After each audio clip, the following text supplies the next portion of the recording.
তোমাদের একটা জিনিস দেখাতে আসলাম। তো অনেক দাদা ভাই দিদি ভাইরা বলেছো, আর আন্দামান থেকে যে দিদি ভাই এসেছিল দীপাদি, তো সেই দিদি ভাইও বলেছে যে তুমি রাধা রাধা জব করো, মানে বাংলায় রাধা রাধা আর হিন্দিতে তোমরা জানোই রাধে রাধে। তো এটা আমরা করতাম এমনি, কখনো মনে হলে রাধা রাধা নাম নিতাম, যখন একটু মনটা অস্থির লাগতো তখনও নিতাম। তো যখন যা পারি ঠাকুরের নাম তো নিই আমরা, তো সেটার জন্য তো জানোই এখন এই যে কাউন্টার বেরিয়েছে। তো সত্যি বলতে সবাই ওই যে মালাতে জব করে, তো দিদি বললো মালাতে জব করো না, দিদি দাদারা বলেছে মালাতে জব করো না, কারণ তুমি তো পারবে না মালাতে জব করতে, কারণ কখন কোনটা চলে আসবে বুঝতে পারবে না। তো সেই জন্য তুমি কাউন্টার কিনে নাও, ওটার মধ্যে করতে থাকো। তো কার্তিকের জন্য নিয়েছি একটা, আমার জন্যও নিয়েছি।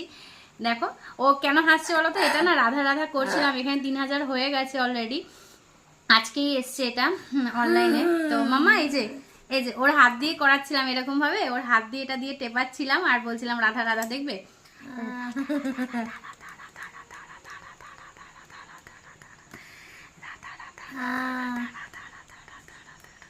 কি বলছো মা? রাধা রাধা রাধা রাধা রাধা রাধা রাধা রাধা রাধা রাধা রাধা রাধা রাধা রাধা রাধা রাধা রাধা রাধা রাধা। তো যাই হোক, এটা কিনেছি তোমাদের সাথে সবকিছু শেয়ার করি, তার জন্য এটাই করলাম। তো কেমন হয়েছে অবশ্যই তোমরা জানাবে। রাধা রাধা তোমরাও নাম নিও, সত্যি মনটা অনেকটা স্থির লাগবে।